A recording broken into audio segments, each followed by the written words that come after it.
the worst for me was the message that I got, because if he was having these other relations and they didn't matter to him, then, and he gave them his time and attention, I was doing kid math and saying, well, if they don't mean anything and I get even less time with you, then I must be worth less than the thing that it doesn't matter. And so I just got the message I wasn't allowed to exist, and that I didn't exist. Welcome to the Unspeakable Podcast. I'm your host, Meghan Daum. You are about to have a real treat. This is an interview with the legendary, I think we can call her legendary, artist, musician, overall iconic Gen Xer, Moon Unit Zappa. So Moon is the eldest child of the musician Frank Zappa. She is probably best known for something that happened a long time ago in 1982, after recording a song with her father on a lark in his basement recording studio in their home. A phenomenon was born, the Valley Girl phenomenon. The song Valley Girl became a huge hit single, and it was her father's most popular single. And if you are a Gen Xer or really have not been living under a rock, you are probably familiar with Valley Girl. Anyway, Moon is so much more than that. She has written a memoir called Earth to Moon, which is about growing up in the Zappa household. It's about the nature of creativity. It's about family life in the 1970s and the 80s. It is an amazing read, and I'm absolutely delighted to have her on the podcast. If you are finding this podcast for the first time, welcome. This show has actually been going on for more than 4 years. It has been audio only up until now. And I'm finally moving over to YouTube. I'm delighted to be here. I'm glad that you found me. And here's my conversation with Moon Zappa. Enjoy. Moon Zappa, welcome to The Unspeakable. I am so excited to be here. So we're talking about your new book, Earth to Moon. It's a memoir. It is engaging on so many different levels. I really loved it. It's a family story. It's a story of what it was like to grow up as a young woman in the 1970s and 80s. It's about parenting in the 1970s and 80s. Your family was famously unconventional, but I was also struck by how emblematic your parents were of that time period, maybe an extreme example of how a lot of people were operating during that time. You're now a mom yourself to a teenager, to a young adult, and I'm kind of curious as to your feelings about all of that. So there's a lot to cover, but I actually wanted to start by having you just place your father, Frank Zappa, in a cultural context. I think probably some listeners may know his name, but might not be really familiar with him or figure out how to put him. I mean, he was a rock star technically, but he was a really unusual figure. Yeah. So I'll describe it. I'll describe him like this. Every sound was a color in his paint box. He really created air sculptures, and there was nothing off limits. He gave himself full permission to go in any direction creatively.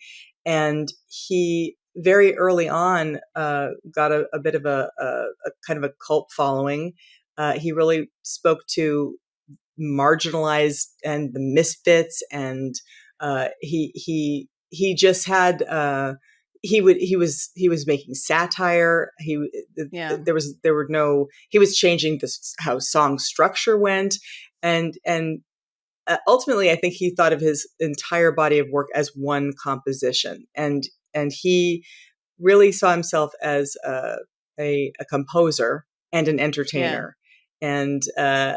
And his brand, if you could give him one, was integrity, following the creative urgings just as they were. He never did drugs or alcohol. He was true to the expression as it wanted to express itself. So he was on a magic carpet ride with himself.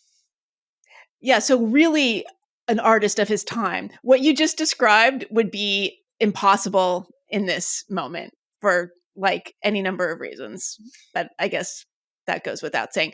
But I mean, is it safe to say he was his name was really more famous than any of his songs? I mean, his name was a household name, but I feel like most people probably wouldn't be able to name like a Frank Zappa single, other than the obvious one, which we'll get to. But because he never got played on FM radio. This was a little thorn in his paw, and he, I always wondered if he was even able to write a pop song, or if he could and chose not to because he just wanted to will it into existence his way. It's still a mystery to me, but I think that he I think he was jealous of people that did get there doing what they were doing, and he didn't get to get there doing it exactly as he was doing it until the single that he did with me, right. which was a complete random fluky moment in time.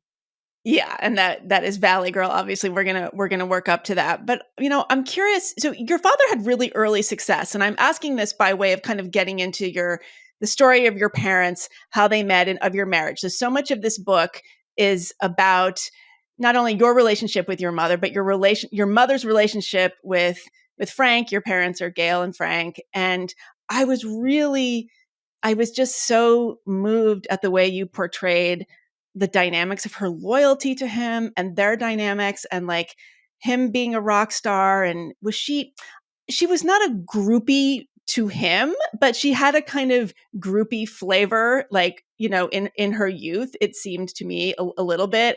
Is that a mischaracterization? Well, I didn't label her that way. I saw. No, you did not. Yeah. So she came from a military family. Her father was in the Navy. She was the eldest of 7 children. And so she had the first child burden of caring for her siblings.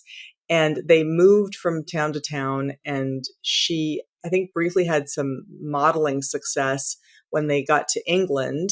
And she really called England home. Maybe it just was more exciting than any of the places that they'd been stationed previously. And then her father died under what Gail described as mysterious circumstances because of what he knew about Area 51 and UFOs. And so Gail was 9 months pregnant with me, and her dad dies. And then her husband goes on tour, and she's stuck being a new mom, a new wife by herself. But I think before that, how they actually met was she was going with somebody Frank was dating to go pick him up at the airport, and Gail was a secretary working at the Whiskey A Go Go, and I guess they had some chemistry. And then later, when Frank ran into Gail at the bank, he flirted with her in the line there, and right. And so I don't mean to call her groupie, but she was kind of in the Hollywood mix a little bit. Like, she was going to certain kinds of parties and having certain kinds of friends. And I would say that she definitely understood the prestige piece, because he did have success, as you said. And I think that there was that was definitely always in the mix, that she just, that was the thing she was going to latch herself to, and amazingly, it worked. That's the great mystery as you go through the book. I hope the reader keeps asking the question, like, but how? Also, right. So I'm curious, what was her relationship to his artistry when they met? Because he was already pretty successful. I mean, he had a surprising amount of success pretty young, and he was married before even, right? So he was already like, they were still in their 20s. Yeah. So he was 20, he was 25, I think, when they met, and she was 22. Yeah.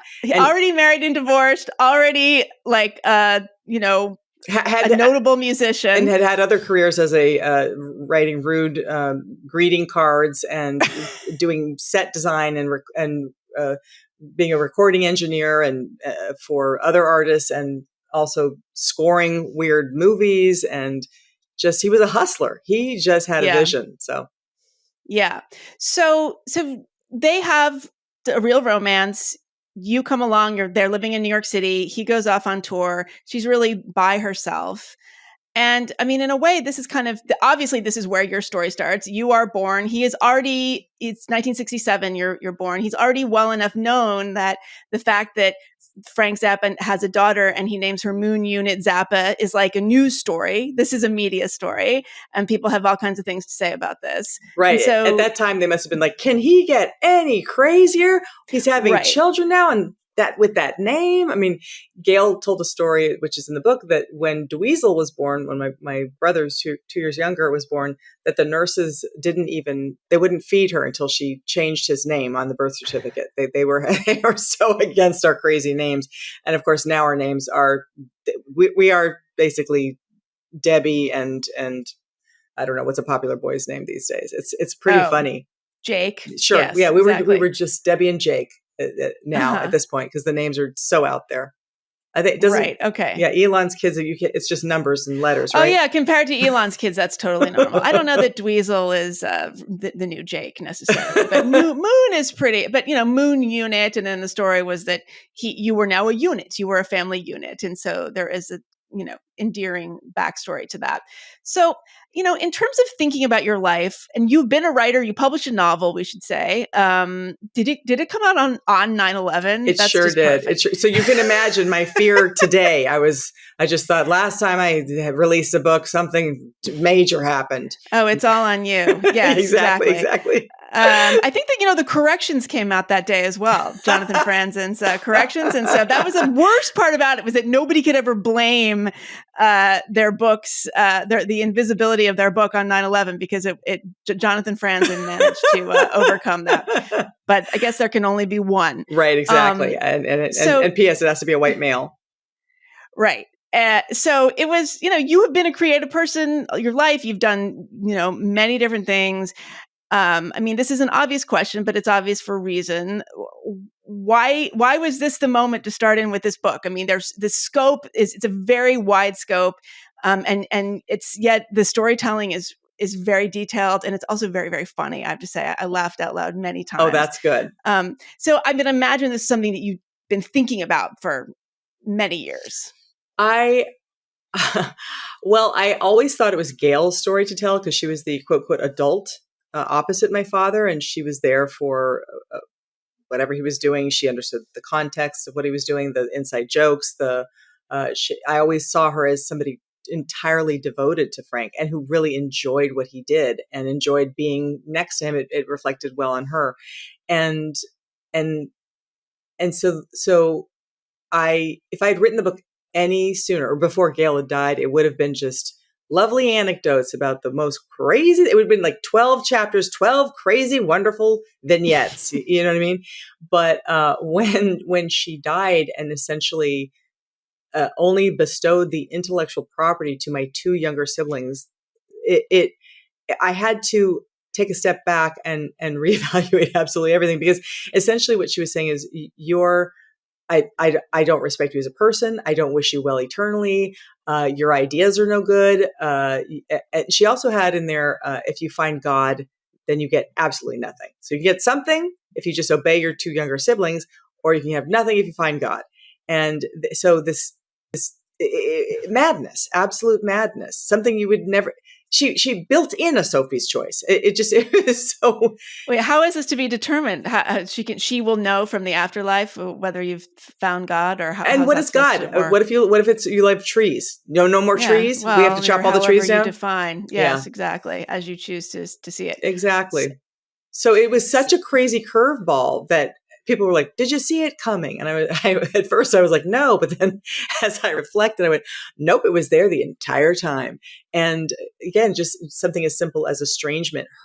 She didn't speak to many of her family members. My father didn't speak to many of his, but it never occurred to me that I would be one of the people that there'd be a shunning and estrangement from. It was just made no sense to me, because every year we would sign this contract that was all of us as a family business and on and on. So it absolutely betrayal on every level. Yeah, you write, we're not a family, we're a family business.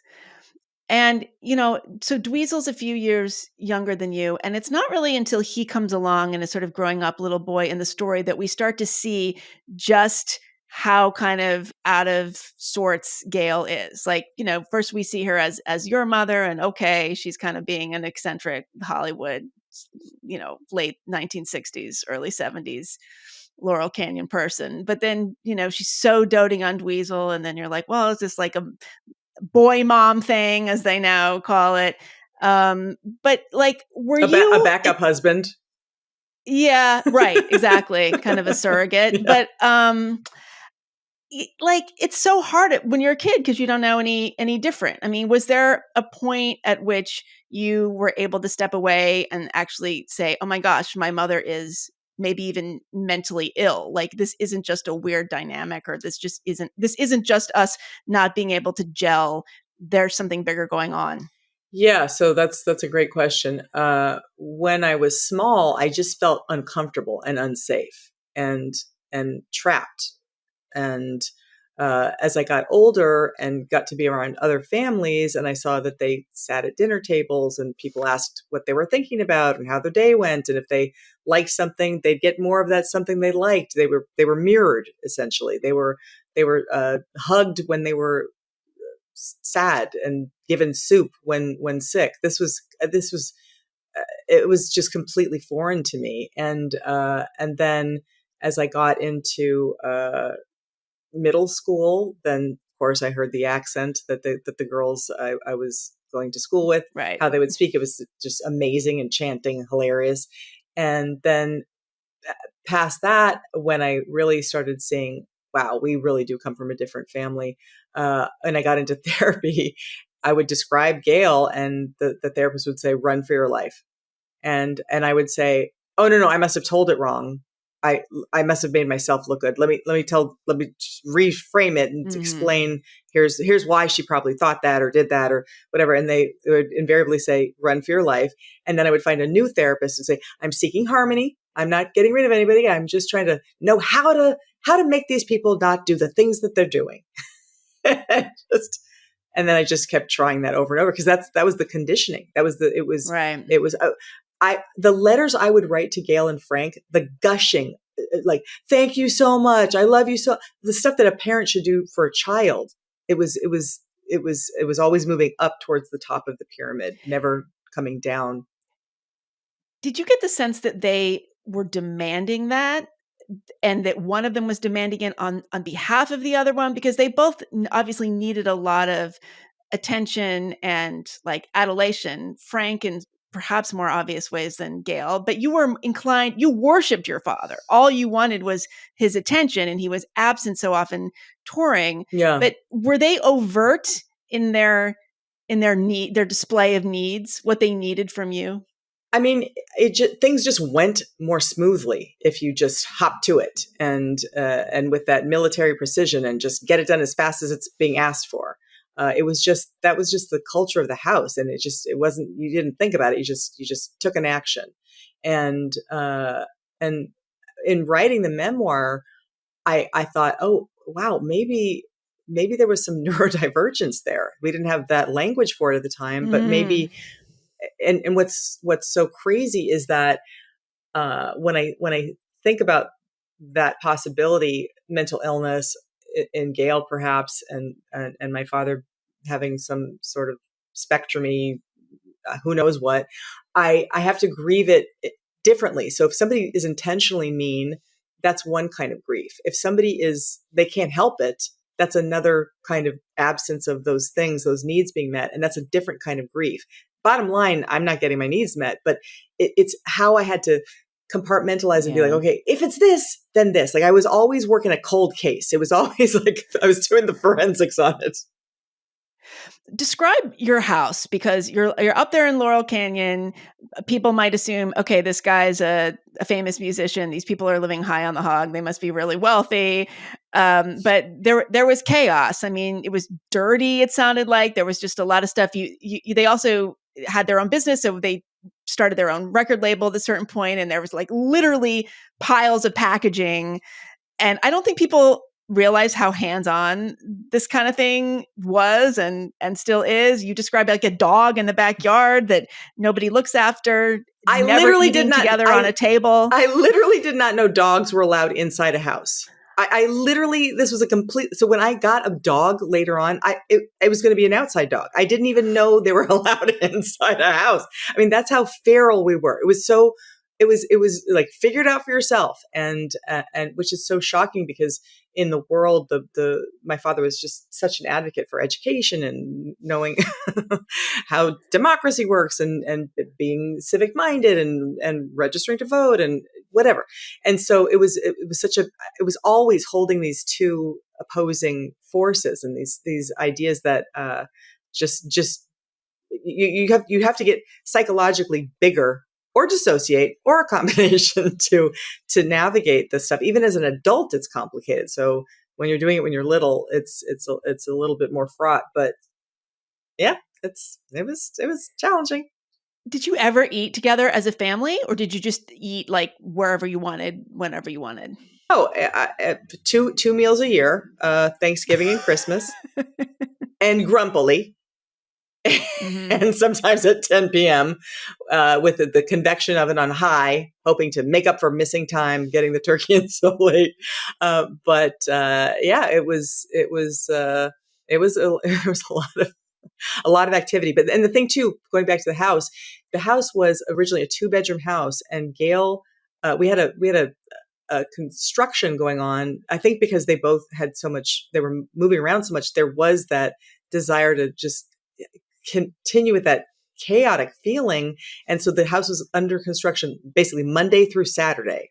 And then then the workers would come on Sunday to feed the animals. So there was never privacy, never intimacy, never a breathing space. And if you imagine if you've ever gone to some store and maybe at like a discount place and you see the back storage room, that was our main eating spot. And so I would laugh and say, you have to turn sideways. And Gail had this incredible wicker collection that was unprecedented. So much wicker. 70s. It's yeah. Did she have pottery? Was she into pottery? No, and that was always my fear. I was like, this doesn't end. This ends with a potter's wheel for sure. Chunky jewelry and a potter's wheel. Yeah, we had a lot of pottery when my mom died. Like, just could not. We're begging people to take it off of our hands. It was that era.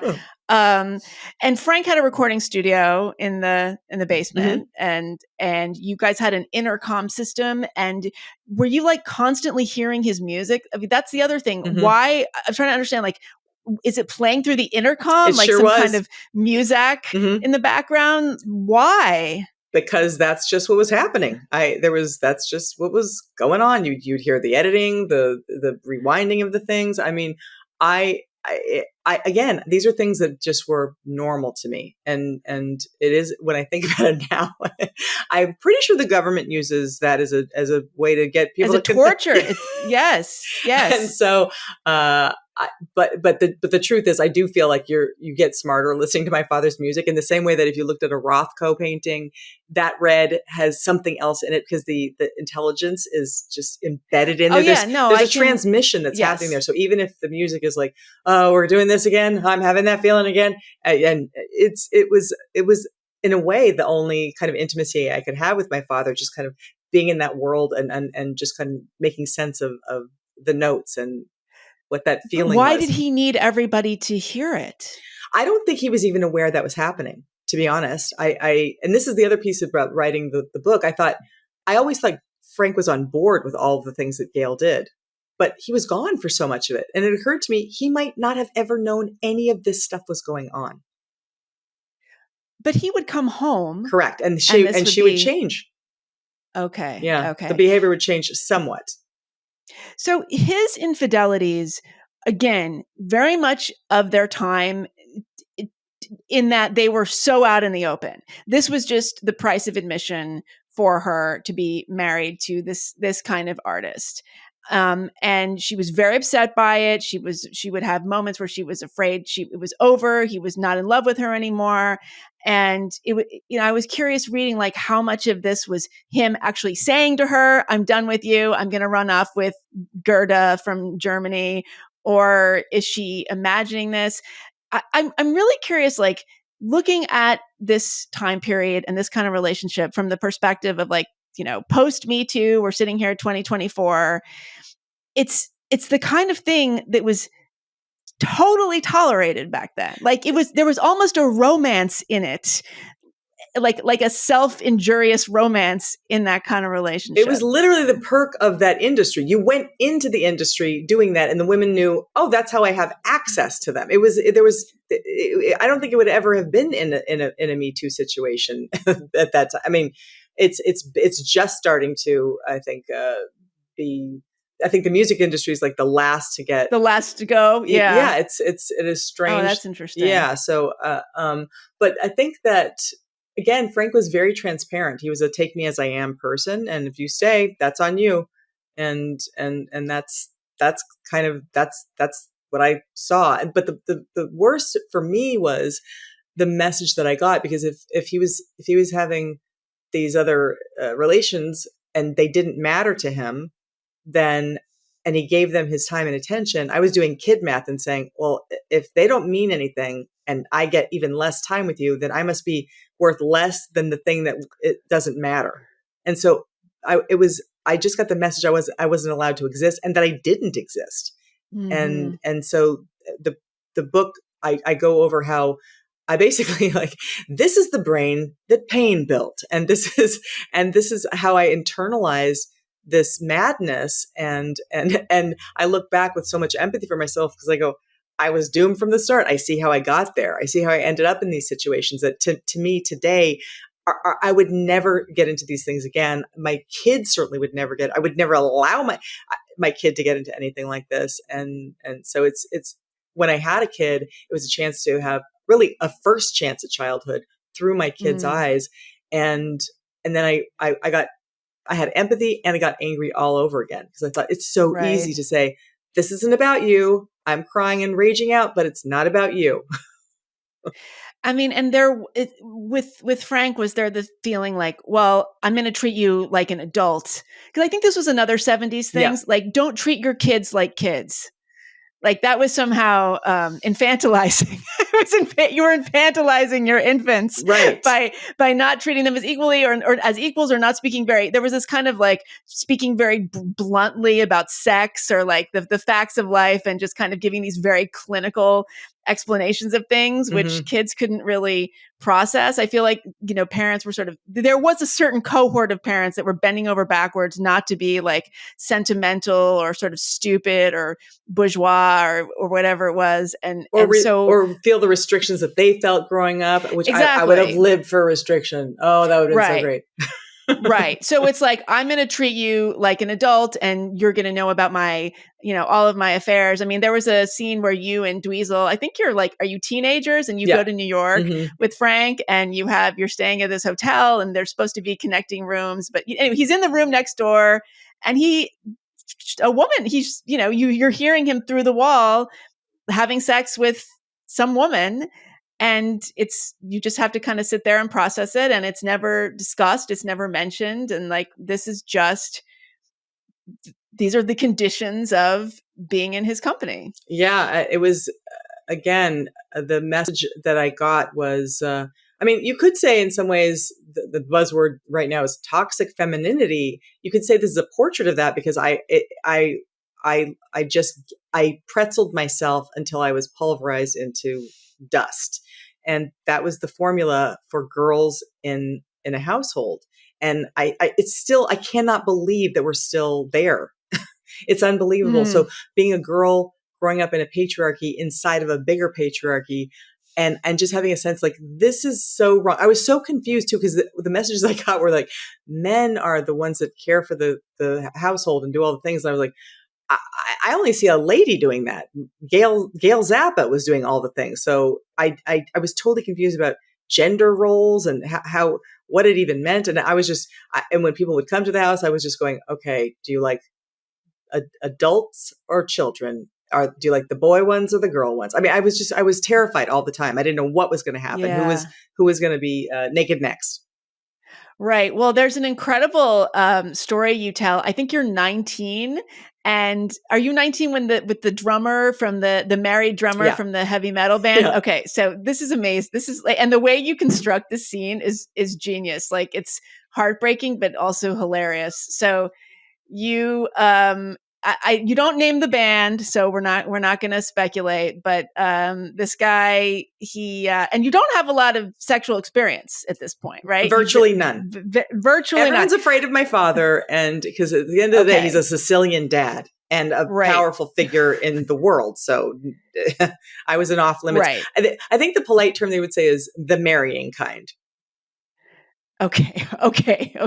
So this drummer who is married, he invites you to go on a trip with him, and you adjust as friends. And you know what that means, but you're pretending you don't. And even though you're 19, you're living at home, so you have to ask your parents for permission. And you're actually on the phone with this guy who's making this proposition, and you're like, "Hold on a second." And you knock on your parents' bedroom door, and you say, "Can I go on tour with a married heavy metal drummer? He's paying, and I'd only be going as his friend." I recoil when my parents say in unison, "Go, it'll be fun." I must not have been clear. I repeat myself, this time more slowly. "I have been invited to go on tour with a married man, but we are just friends. So go?" "Yes, go," they say. Like, is this just because they're so groovy, or they don't know any better? Like, what are they getting out of this kind of parenting? That's an interesting question. I'll never know what was in their minds. At the time, I took it to mean, so long as they don't have any financial obligation, then you should accept the offer to have travels. I don't know. Maybe that was a right. You can see the world, whatever it takes. Mm-hmm, okay. Mm-hmm. And we should say this is Florida. This is not the world. This is Florida. Exactly. Okay. And at the height of summer, Florida. Great. Even better. Not by the sea. Not by the sea, Florida. Right. Okay. And I mean, and this gets really sad because you go and then you have this encounter and you end up getting pregnant with this guy. Yeah. And like unbelievably. Like, what are the chances? What are the chances? Exactly. Right. And also you're feeling really guilty because he's married and you feel terrible doing this to his wife. And like, you've seen your mother suffer from this kind of thing. And now you're the other woman doing it. And there's all these kinds of things happening. And you get an abortion. And then so indicative of the time, then you become obsessed with having gotten AIDS because it's that time. And you're so overwhelmed with anxiety and guilt that you then go to your parents again and you confess the whole thing. And where is it? I have to find the exact passage. You say, a tidal wave of remorse hits me. How do I do that to another woman? Okay, sorry. But basically you say, oh yeah, okay, I can't sleep. I knock on the wall next to my parents' door. You say, "Can I come in?" I tell them everything without taking a breath. "I slept with the married drummer when I went to Florida, but only one time, and I got pregnant, and I used my Valley Girl money to get an abortion, and I'm scared I have AIDS as extra punishment for what I did." And what does your dad say to you? They stare at you, and what does your dad say? Well, as anyone would, he said, "You're a good actress." What did that mean? That I was able to keep it from them. Okay. But then they hugged you. Ish. Okay. Hug adjacent. Yeah. Okay. Yeah. I mean, it's, I mean, to be fair, that was a lot of information at once, but there it is again, my tendency to forgive and excuse this in a million years. If my kid came to me and did that, I would be like, okay, first of all, come sit on my lap. Now let me make you a cup of tea. How are you okay? I mean, there'd be so many other sentences that would come in there before I ever got to my kid's talent levels. Okay. So let's talk about Valley Girl. This was your father's only top 40 single, his greatest success. So your father put out like 35 records or something, right? Or in his least lifetime, 100, I think. Oh my gosh. Yeah. Okay. Yeah. So he was just, at that time he was in his 40s. So at least 35 albums by that time. Okay. So that's incredible. I mean, he died at 53. 52. In 1993. I think. Yeah. So, and yeah, that's an incredible output. And actually, again, might speak to the spectrumy thing. Actually, Mm-hmm. now that you said that, it kind of makes sense. Mm-hmm. But this was not terribly accessible. He was an art figure. He was respected, and people were interested in him. But he was not like making a lot of money. Let's just put it that way. Like, you guys were not wealthy. So here comes this fluke, this novelty song, Valley Girl. I'm sure you're tired of hearing the story, but for those of our listeners who are younger than 50 and might not remember this, what happened exactly? So again, my father was leaving the house for sometimes 7 to 9 months in a year, in a touring year anyway, and with very few calls home, and they weren't to us, and infrequent, and so he was my only ally because and the other thing about him, and I say it's like having Jesus and Spock for a dad. He never raised his voice, never, never, never. Gail, rageaholic. My father, quiet, kind, just he would just go to that logical place that instantly, and so he made you feel like you were the most important person in the room, and so I was so love starved and so hungry for his attention. At 13, I figured out that he loved to work all day, and so I thought, well, the only way to spend time with him is in his studio. So I wrote a note, I slid it under the door, and I said, if you ever want to work together, maybe I could do that funny voice that I mimic that makes you laugh, and contact my manager, Gail. And then I wrote our home phone number, Mm-hmm. and then he took me up in the offer. One school night, he woke me up from a sound sleep and said, "Come on down to the studio." And so when he says leap, that's the time you leap. Mm-hmm. And so I went downstairs and I got to have probably the equivalent of about 20 minutes of playtime in the recording studio, just improvising funny storylines as the song would be played over and over. And I would just Right. pop my piece in, wait for the space that was for the verses. And so then he would say, okay, now say tubular, now talk about blah, blah, blah, blah.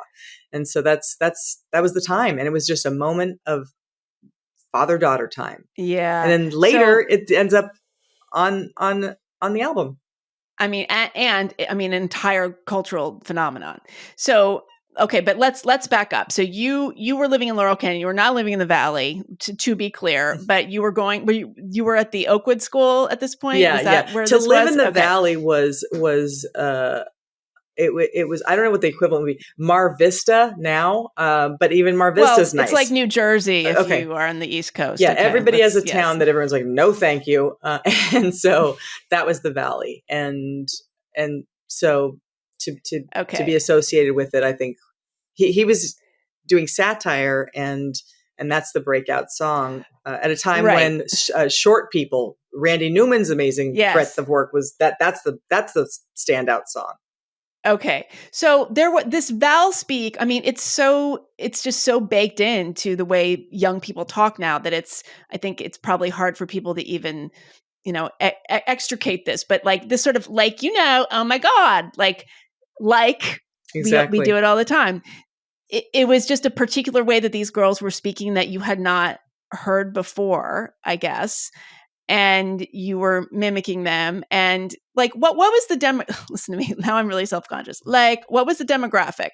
Because they were in a private school. They weren't total ditzes, I guess. And we should say, listeners of this podcast will love this tidbit. One of your classmates at this time was none other than Sam Harris, who you had a huge crush on. He was even dreamy and smart back then. He was podcasting in his mind, exactly, unconsciously. So yeah, probably a pretty impressive group of people overall. Right. So it was a college preparatory school in the Valley, and a pretty progressive one where you didn't have to wear your shoes to class, and there was an Apple machine in the courtyard, and I was just amazed that people even knew to decorate their lockers. You clip stuff out and then you tape it up, and for what purpose? Like I just, it was so foreign to me. And that when I would hear them talking, it just sounded so musical and so hilarious to me. And the kinds of things they were talking about. I mean, 14-year-olds dieting. I just thought, I don't even understand what I'm listening to. It's just a lot of stuff just seemed exotic to me. Let's say it that way. And just foreign. And so, and then we would socialize at the Galleria, the mall. And that was a big outing, just going to a place and riding an escalator up and down and people watching. Right. That was that is what you lived for on the weekends. Yes. Yeah. Well, there wasn't that much else to do at that time. Right. Listening back to those lyrics, you're talking about S&M and wearing a leather teddy. You're talking, the girls are talking about a gay teacher that they think is flirting with his male students, and they call him Mr. Boo-Foo. And it's funny because that single came out in 1982. Mm-hmm. I was 12 years old. We had not the single, but the actual record, Ship Arriving Too Late to Save a Drowning Mm-hmm. Witch, that it was on. And I was obsessed with the song, listened to it over and over again, and memorized it, of course. But I had no idea what some of that stuff meant. I was going around saying Mr. Boo-Foo, having no idea nice what that was.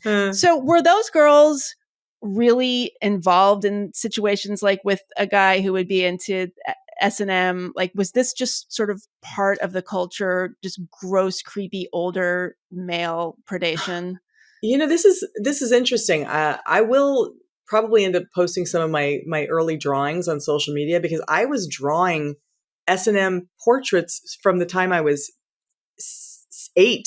And I don't know where these images came from, to be honest. And I'm not going under hypnosis to find out. But I definitely, it must have been from comics like Zippy the Pinhead and erotic comics, or R. Crumb kind of stuff. I think it was from that. I think that's the stuff that really infiltrated my psyche, and not in a good way. And so I think that's where those kinds of ideas came in the in the song. But the fun for my father, he really saw it all as cultural anthropology, and then later people went on to study this, and now I think there's an amazing study about the word like and where it's placed. You can even tell their socioeconomic world, and based on the position of where like is inserted. It's fascinating. Oh. It's really interesting. Wow. Yeah. I should have that person You on the should. podcast. It's really interesting. Oh, now I'm self-conscious. I've noticed that sort of has become a new tick. Sort of is the new, and I've caught myself doing it. They'll say, oh, it's very sort of this. Which is, I think, like British, right? That's a British import. Oh, maybe. But I've noticed people in the US doing it, and all kinds of people being interviewed on podcasts and things. And I'm like, where's that coming from? It's sort of like everyone started saying 100%, a few years ago. Right. And then the other thing I noticed too, from all the Zoom stuff, is that mouth thing, that it is so prevalent. And then I'll be doing it for the rest of the show if I haven't been doing it already and didn't notice. It is, and it's jarring, but it is weird how some things they just, when you learn a new vocabulary word and then you can't stop hearing that word. Yes. It's like that. All of a sudden it feels like the 100th monkey thing, and you're noticing the 100th monkey thing happening in real time. There's something about it. That theory about the 100th monkey, about how if the monkeys on one continent figure something out, then the monkeys on another continent automatically figure it out, which is the whole thing about a tipping point and why we have to raise consciousness, because if you figure something out, everybody else does it, which is why you only see one kind of idea on all social media about somatic healing or what these things kind of catch fire, because the thing has been awakened, and that's the whole that's fascinating. That's the whole point of bringing things that are in shadow into awareness. And so artists have a easier time doing it for some reason. It's kind of like their superpower. They can they're grabbing stuff with their butterfly net. Right. But sometimes they don't even realize they're doing it. But did your father, it sounds like, just liked the musicality of this cadence and the speech. Did he see it as a social commentary Definitely. as well? Definitely.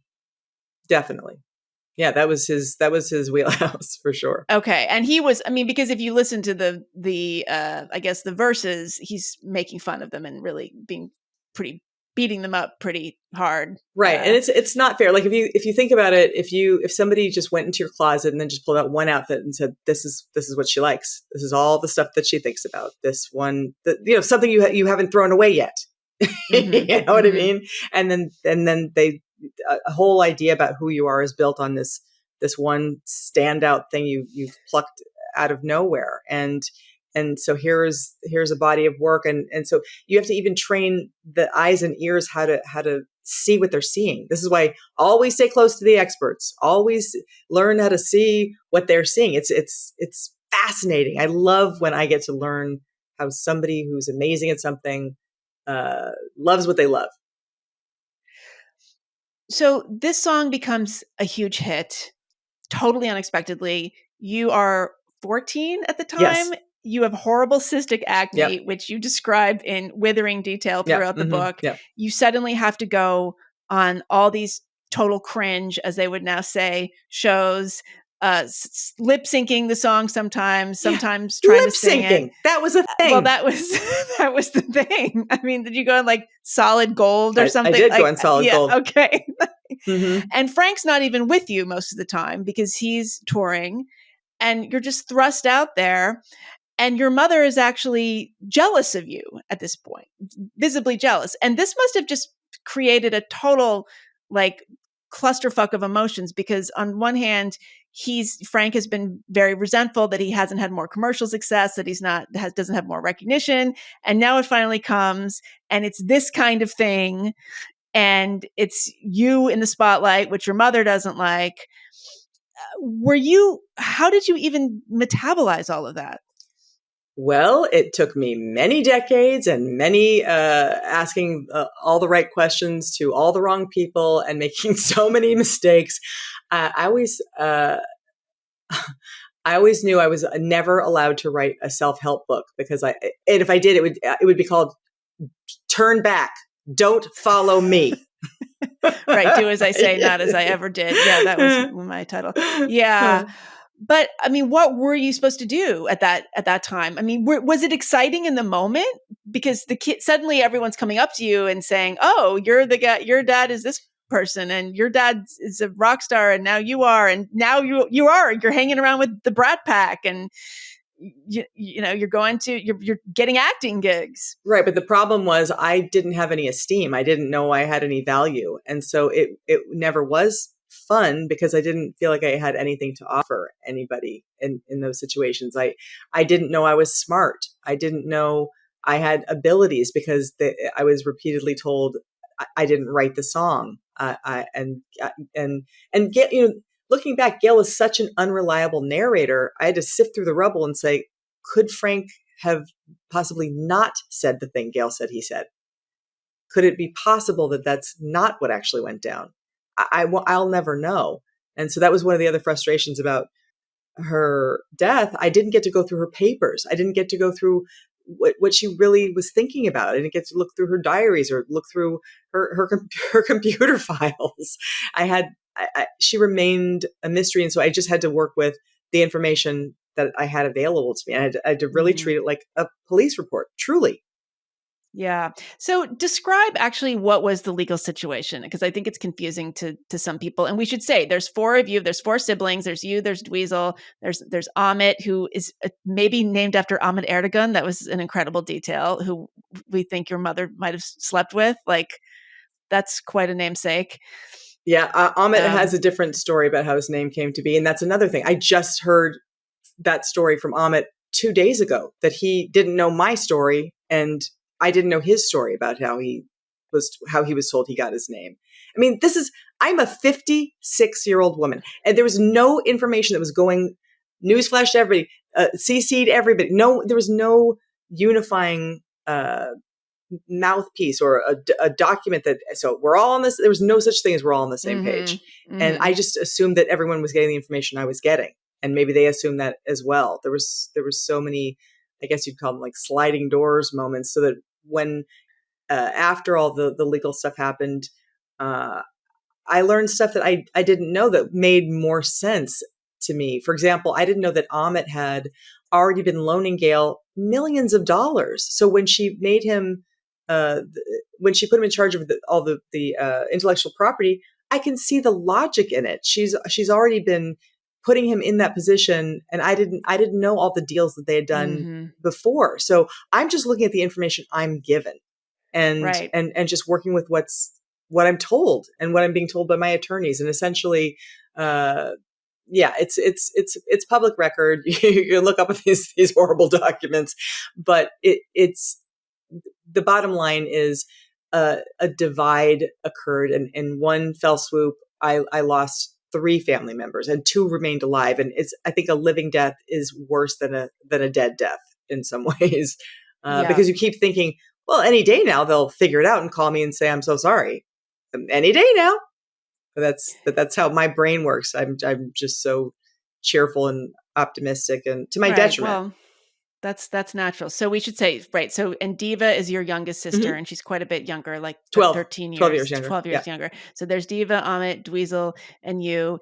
Your father dies in 1993. Your mother doesn't die till 2015. So you go on, you have this adult life. You're married and divorced. Ironically, you do marry a drummer from a rock band. Right. And that was, I married him in spite of the problematic fact that he was in a popular band. This was for a Zappa. This was, you either, the worst things you could be was a lawyer, somebody in the military, a Republican. These were to know somebody who was legitimately successful, hugely problematic. So, they wouldn't like that. It has to be somebody sort of a tortured artist who never got his due. That was kind of like the subtext, but ironically, Gail could rally for any celebrity. So that it was such a confusing message. So you have this very scary thing happen with your daughter when she's quite young. She has this very serious illness that takes many months to resolve, and thank God she's okay. And your mother is just bizarrely absent and erratic during that period. But you're making a life for yourself. You are living. You are an adult woman. You are self-actualizing. And a lot of the book is about it's heartbreaking, like I said, but it's just very funny because it's like this Sisyphean journey you have. Like you are trying, you are very scrappy and you are persevering. But again, it seems like a lot of people probably assumed that because you were from a famous family, that you must have all these advantages. And again, I think this is something that's really drilled home in a very subtle way in the book, which is that you guys did not have really any money. And that is maybe a little, I'm not going to say more common, but less unusual than people might assume. Right. So both of my parents died millions of dollars in debt. My father didn't have health insurance. And so, of course, I'm thinking, how could you be a genius if you don't have health insurance? You know what I mean? And that had to have caused him some shame, but maybe not. I don't know. But that was so unbelievable to me, again, as a parent. And so when he died, Gail, I didn't even know the details of. I didn't even know how much she'd made selling the catalog at the time. And later I found out I think she sold it for something like $20 million, and she still managed to burn through that. And buying houses and buildings and yeah. So, and again, because I'm me, I did not even begrudge her that. I just thought, well, of course, that makes sense. She's making up for all that she's sacrificed. Of course, she's going to feed herself in all these different ways, and shopping was her self-soothing. And she was doing that for a lot of your childhood as well. Exactly. Just in sort of on a smaller scale. Exactly. So perhaps. We take the Rolls Royce to Pick and Save. Madness. And he didn't have health insurance. I mean, I guess there's no like music writers guild equivalent for Where musicians. musicians can, Like there's no I union. think they do have something now. I'm not clear because I'm not a musician. So that would be a good thing to investigate. That's your Mhm. job now. You go run with it. Well, no, I mean, because I'm asking because I grew up. I mean, nothing like this, but in a sort of similar. My father was a musician actually and an arranger, so we were always interested in Frank Zappa. Like this Oh, was a thing, wow. you know. Yeah, yeah, yeah. But my parents didn't have health insurance either. And there was a lot of kind of acting as if I related to a lot in the book in a totally bizarre way because we lived in suburban New Jersey and we're not in this kind of milieu at all. But the lack of contact with relatives. I mean, my mother had done a similar thing, broke off from all relatives because she wanted to just create her own island. We were a family that was an island and sort of revolved around somebody's supposed genius. And there was a lot of sort of going along with the narrative that then you later realize just doesn't make any sense. But yeah, but the not having any security, the lack of financial security, it's destabilizing, but it's also it stays in you. It does. I'm freaked out if I have any financial security. I agree with you. It definitely, that's, so I feel like I need to see a sex therapist and unpack a bunch of stuff there. And I feel like I need, if there is a such thing as a money therapist, so I could really They should probably understand. combine. I'm sure there's a Oh, that would be combined the sex best. and money Oh, that would be the best. And then they therapist. just have like a will that's just like you just fill in the boxes and it's all done for you. Like something just straight out of the box. Just Yeah, that, like a honestly, DocuSign. this is a great, Mm-hmm. exactly. This is a great business model. Yeah, because the destabilizing piece and then learning to the love bombing and then the pulling away and these things, they I would say these invisible uh, uh, injuries, the psychological and emotional injuries, they leave an invisible mark, and I would say mine left a trademark. But it's still there, and I'm still trying to get uh, Gail out of my head. It's a full-time job. It really is. Oh. So you wrote about her. I would say it was very fair. And I would say it was ultimately very respectful because you were telling the truth. But it's really hard to write about your mother, especially daughters writing about their mothers don't get cut a lot of slack by readers. And I say this from firsthand experience. I also had a complicated relationship with my mother and have written about her more brutally than you did, I have to say. Um, and I'm going to get that book. I'm going to people get that have book. I'll send it to you. People have thanked me for it, and also people have let it be known that it was very much the wrong thing to do. And those people are correct. There is a version of this where that was not the right thing to do. It was worth it on an artistic level, but not on a personal level. Mm-hmm. And this is something that like I'm constantly wrestling with, and I talk about it when I teach writing. So, how did you negotiate that internal conflict when you were writing this book? Well, I let myself write I hate you till the end of time draft. And and then I refined it, as everyone knows, writing is rewriting. I wanted to write it in a way that I was taught to write in that Angela's Ashes style, where you're just writing facts as best as you can, and then popping in little sensory pieces to make somebody feel like they're in a diving suit and they're looking around in that space, and to really build the world, because the world was also a character in this story of archetypes battling it out for and so I wanted to I thought about the story in terms of the turning points in my life where things were one way and then something happened and then they were completely altered. And so I was trying to build this little timeline that that had those those core moments that I was still looping on. I was still waking up going, how about when how come they, Right. that's the thing that drove me to do this for my own sanity. It's a gift to myself. But again, if I have resources and somebody,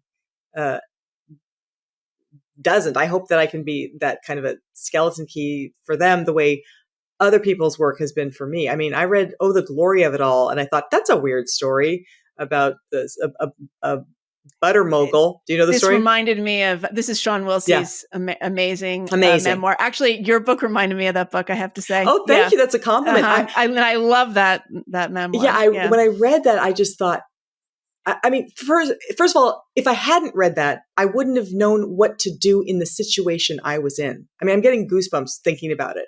I thought, like, the fact that it even got into my hands and that I've read it all the way through and that it moved me so deeply, I just could relate to that so much, that story so much, and I just it was unimaginable to me what he went through. And then my situation happened. I was like, oh my God, I've been preparing for this and I didn't know it. And the irony too is that Gail's tenacity is the very thing I inherited to get through the things that she did. It's so twisted. It's so twisted. Yeah. This sounds like a very prosaic question, but maybe I'm asking it selfishly because I've had to sort of cope with this. Have you heard from her friends or people who care about her or might be upset with you? No. But are you worried about that? She didn't have any friends. Okay, well that's good. No, she did have friends. She did have friends. And here's the thing. What we know is that you're somebody different opposite every single person in your life. And some you're a hero, some you're their mortal enemy. And then if you're in the public eye, then strangers are having these thoughts about you. It's there's nothing you can do about it. Yeah, that's what's really difficult, especially people with personalities like that. If I don't know I don't want to diagnose her, but somebody who's a borderline, for instance, is incredibly charming to certain people. And it's almost addictive. Like people, they get sucked in and like, this is the most amazing person I've ever met. And if it doesn't go any farther than that, there's no way you could possibly understand why somebody would have had a different experience or even like the polar opposite experience. And whoever has the greater need is susceptible to that person. If you have a need and they don't, you are done for. And if they don't have any ability to look at their own part and recognize the thing that they're doing that's also generating the dynamic, my new rule is just the conscious ones. Just send. This is my bat signal. I'm saying, where are my people at? Because I'm just, I can't change anybody. And I just want to feel better and make better choices faster. Do you find that you have a strange ability to detect bullshit in people and sense when they're being just completely fake? Definitely. Yeah. Why do you think, do you have that? And where did it come from? Yes. But it comes from my mother because, I mean, again, I'm not comparing them. And my mother was she was much more nurturing than your mother, but she was very complicated and she was very uncomfortable with herself and really trying to make herself into something else. And the putting on airs constantly was just something I was around all the time. And now I'm just completely allergic to. And I can smell it miles away, but almost to a fault because I think I have a tendency to think people are being fake when they're not. And that is no good. Mm-hmm. Like I'm projecting some kind of artificiality onto people. And then you get crazy. Like maybe I'm the fake one. Right. Yeah. And again, a therapist would say, well, if you're looking at yourself, you're probably not the fake one. And then I'm like, what if I'm really good at the thing to make you think that I'm not? Like you spot it, you got it. Exactly. The other thing that made me think of is when I had a brief stint doing stand up, and I could not. The thought of saying the same joke and somebody knowing it didn't go well somewhere else, it has that same feeling like when your family is so bored of hearing your story and they can call you out on your bullshit and they know you, but they're not doing it in a loving way. In other words, if I had come from a family and they're like, oh, she's telling the funny story again, then I probably could have become a comic because then I'd be like, this is the stuff that people love, but if you, anyway, I find we know that one only lands half the time. right. Yeah. And so there's something about something you said that just reminded me of that weirdness around where when the audience keeps being the thing that changes, but you keep doing your song and dance. There's something that is so weird about that. And with art, I kept thinking my struggle was always, do I try to guess what the audience wants? And show business will poison you and think that that's exactly what you're supposed to do. Or do I serve myself, which is masturbatory? But sometimes. That's what your father did. Exactly. So then I was struggling between these kinds of ideas, and ultimately where I've landed is just make yourself happy. Just write it for you. You're the audience, even though they say that's not what you do. I really do think if it brings you something, it's that at least somebody's happy and it's you. So, I mean, by way of kind of wrapping up this conversation, how are you dealing with the creative economy now? You are an artist. You're doing lots of different things, but the world is different than it was when your father was doing his own thing. The idea that somebody could succeed on the level that he did, like at any other time period in history, I mean, it's unimaginable. He wasn't like he wasn't raking in millions, but he was touring in Europe all the time with big audiences and doing things with Zubin Mehta, and had like numerous opportunities and had an interesting life, and right. This is just not possible anymore, at least not in that way. I know. And that was one of the things that I heard you talking about that I was just so, I mean, this is such an endlessly interesting topic because on the one hand, I feel excited about trying to dream up ways to carry on, and what does it look like now? It would be nice if I was a top executive telling other people these are my new ideas, but those people are miserable, by the way. Well, yeah. Thank you. Okay, I'll drop that dream. But the idea that we're all none of us know how to do it. None of us know how to do it. Yeah. We're all figuring it out in real time together. And to me, it is just running from one end of the Titanic to the other. And so right. what do you do to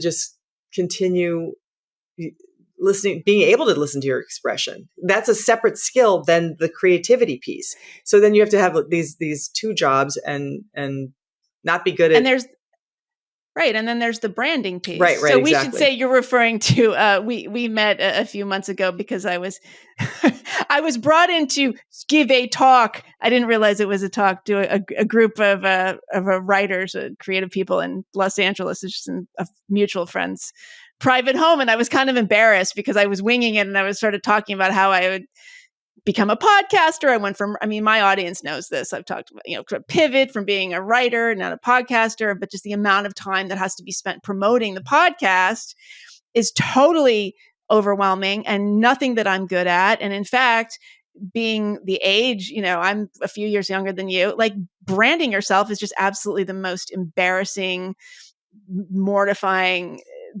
garbage thing you can do. Right. And that's now the job. But, and I was saying that I this is kind of one of my things I maybe to say too often, but I just think that our age, we're really screwed because we're not native speakers of this type of self-promotional vocabulary, and we can't retire yet. We have to hang in there. For quite a while longer. Yeah. And and I think what's probably also true is that we are the ones that are leading the pack for the ones behind us that are going to end up in this exact same place or worse or better. And if we make it good, then it gets better for them. And that's the thing that was that I mean, there was the illusion that you could actually climb a ladder and get someplace. Yeah. And now it's we're all at eye level. It is a very weird change, but I don't know. I don't feel down about it. I feel optimistic about it. I don't know why. I have no good reason. I don't know why either. Are you on Substack? No, I'm not. I'm not on Substack. That's why. So, but this is a very interesting framing. So, like, we need to pull the people up with us because I see those people as being so much better at this and that we're just kind of, they're killing it and we are just flailing. But what you say is I guess interesting. it depends on how you're defining success. Because I to move from my inside out is way more interesting than trying to figure out. There's no way I can get you to like me and buy my stuff. You're going to do it or you won't do it. All I can say is like, this is the stuff I love. Maybe you'll love it too. That's the best I can do. That's all I can really. But you have to get it out there. They have to see it. That is true. That's the thing. That is true. So it looks like we're going to go do a shared big rig and just drive it across the country and just door to door it. What do you think? Where do you think Frank's career would have gone if he had lived another couple decades? I think politics. Really? I think he strictly would have stayed in politics, honestly. So yeah, he was very vocal during the PMRC era. This was Tipper Gore, of all people, her initiative to put warning labels on records, heavy metal music, and Frank was very much speaking in congressional hearings. And it was very funny to see people like Dee Snider and Frank, and he would put on a suit and go. Yeah, John Denver, Dee Snider, and my father were the only three in the entire music industry that said, we have First Amendment rights, and this is completely unacceptable to have the government to have any say in our creativity. What do you think he would have made of the woke era? I mean, he was warning us the entire time about what's coming, and it's a form of policing. So he would never have enjoyed that. It makes it so not fun. And if you got in early, then it seems like you can keep being outrageous. But if to just try and start, it takes so much more courage to really share your point of view. And so I think it's an exciting time. I don't know why I'm not depressed about it. I don't know why you're not more excited. I don't know why I'm not more excited. You're excited. What are you most excited about? It just feels like possibility, new, like everything's possible. Anything's possible. It just feels like I'm my limitation. I don't know. It just feels like it's important to get into conversations with people that are inventive. I mean, climate people, I'd love to go and hang out with those people. I'd love to go hang out with people that are doing stuff at a grassroots level. All of it is so fascinating. I still find it weird that people go door to door with any product, with anything. It's the worst. I am the worst person for that. Don't come to my door for that. However, it's scary because don't approach me. Get shot. Don't approach me at a grocery store. Don't cold call me. I'm actually convinced that all the texts I'm getting for the Democratic stuff is actually from the other side to annoy me. So I'm like, I hate Democrats. It is madness. No, it's just you want to have access to the information, and but everyone's different. Everyone learns different. Everyone has a different learning style. That's why it's good to. We have all these different senses. Some like to hear it. Some like to touch it. Some like to read about it. It's so fascinating. Do you have a transcript of your podcast? Do you do that too? So people can see. No, I don't do. You know why I don't do transcripts? Nope. Is because that's how you get canceled. Because what's beautiful about podcasts are like you can kind of go off in different directions. You can try out ideas, and once it's there in a transcript, if somebody really wants to get you, they'll pull something out and they will isolate it and they'll take it out of context. I'm not saying this is going to happen, and I don't think it's going to happen on my podcast. Mm-hmm. And if somebody says something truly horrible, like I won't let them say it. But I think that some people publish transcripts, but I tend not to, because speaking is different than writing. Like you're trying things out. Right. That's so true. And you're it's a thought experiment, and you're sort of saying, come with me, listener, as we sort through this. And that has always been my approach to writing, quite honestly. But I don't think that in terms of like a first draft, you mean, or in terms of even in like a very thought through, essay, like something that is, very, very cooked and has been rewritten a million times. It's still like, let's look at all the different pieces of this and think about it in maybe a surprising way. And what I think is that there used to be a kind of public appetite and ability to digest that kind of thing. And I think you see it less and less. I mean, I just, and not to derail us totally, because we're going to wrap up in a second, but I just had a long argument with my podcast partner on my other podcast about a piece. I don't know if you saw it. It was in the New York Times a few weeks ago by a writer talking about his moments of regret that he feels after, having a child. He has an 18-month-old daughter, but it was a beautiful piece. He doesn't say, I regret having my daughter. He said, I was ambivalent about this. I'm an older father. I have depression. I have mental health struggles. I wasn't sure I wanted this. And I love my daughter more than anything, but in moments I do feel this way. And in fact, the opinion section is running a series on regret, which I can't wait because it is just the best topic and nobody ever talks about it. But I thought it was a beautifully executed piece. But the readers just went bananas. They couldn't handle it. This should never be published. We should never say such things. What if this child grows up and reads this? And it's like, wow. I used to write stuff like that all the time. Mm-hmm. Yeah. And people read it and accepted it. Well, I think that if you're bringing up a topic that is not widely spoken about, that is super helpful. And I think anytime you're solving a problem for someone or for yourself, you should share it. If you can make life easier and better, head in that direction. And so when I think about the fate of anything, I just think, well, is it helping or is it harming? And that's all the things that are helping. People will want. But it's what is your definition of helping? Because my podcast partner says this is not helping because this is going to hurt this child and also prevent people from having kids, which is her number one priority. The people must have kids. The people must have kids. Yeah, well, that she's a pronatalist. That's a whole other subject. Wow. I'm an antinatalist myself, but wow. Yeah, there's a whole bunch of there's a whole economic thing that I have learned having now working with her. But anyway, but to answer your question, I think that the talking medium, it's more exciting to me right now because that's sort of where the real that's where the dynamic ideas live. Absolutely. They don't live on the page, right, for whatever reason. Mm-hmm. And I kind of got into the writing business because I love ideas and I love working with them and exchanging them with other people. And for whatever reason, that's now happening in this medium. Yeah. And putting it into a transcript flattens everything. Right. Well, and that's why I tend not to do it. But if you insist, I'll put a transcript. No. I'll transcript this, and then we'll take the worst thing you said and circulate it. People have done worse, so you'd be say something about childless cat ladies, and I will put it all over.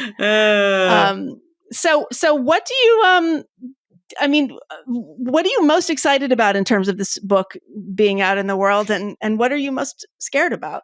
I think I'm most excited about the possibility that it could really, again, unlock something for somebody that is gnawing on something they just can't get a hold of or on or wrap their head around or something. It's that it just unlocks something. That would be amazing if I could be of service in that way. What am I scared of? Becoming too rich. No, not really. Can you imagine if that was my fear? I just don't want to be too rich. I'm such a person that just confronts the fears. I don't even think in terms of fears. I think the thing I'm most afraid of is that Gail will never leave my head. And so I'm like, how can I make that job? How can I diminish that voice and turn the volume up on the self-love and Do you ever do? Did you ever do ayahuasca? People have told me that I need to do this to get my mother feelings out of my head. I'm afraid I would go directly into her head and be stuck there. I have not done anything like that. I am a prude in so many areas, but that's the kind of thing I would love to do it with other people who have not done it, who like you. So if you decide to do it, call me. We can do it together. We could do it on the podcast. Can you do it over Zoom? They can stroke our hair. Do they have Zoom ayahuasca? We have to be careful. We'd have to do it on a boat someplace so nobody comes after us. No one goes after the suppliers. No one goes after the. There's a lot of behind the scenes stuff we got to get sorted first. I think there's an app where you can just do it on the app. I'm sure somebody else is looking at the app. All right. Well, maybe for paying subscribers one day, we'll do ayahuasca, audio only. Oh my God. And well, Moon, it is a delight to have you on, and I'm a big fan, and I really love the book. I'm not just saying that. It was very funny in addition to everything else. Thank you. I can't wait to read your mother book, and thank you so much, and looking forward to hanging out with you in person. Yes, hope to see you soon. Okay, thanks. Congratulations. Thank you so much. Thank you. That was my interview with Moon Unit Zappa. Her new memoir, Earth to Moon, is now available. Again, if you are just finding this channel, welcome. This is the Unspeakable Podcast. I've been doing this on audio for more than 4 years, and I have finally pulled the trigger, and I'm here on YouTube. I'm glad you found me. You will notice that there are many, many episodes available here as audiograms. I've had some amazing guests over the years, but I'm really excited to get going on video. So I hope you will, like and subscribe, do all the things you're supposed to do on YouTube. If you want to support the podcast, the way to do that is through Substack. You can go to megandaum.substack.com, become a paying subscriber, and that gets you all kinds of perks, including my own writing. And you get 2 extra episodes per month. 2 extra audio episodes. You can also check out the Unspeakeasy, which is my community for free thinking women. We do retreats. We have a private membership community. We have courses for everybody. It is a ever evolving and exciting project. So I hope you will check those out, and I will be back next week with another super nuanced guest. See you then.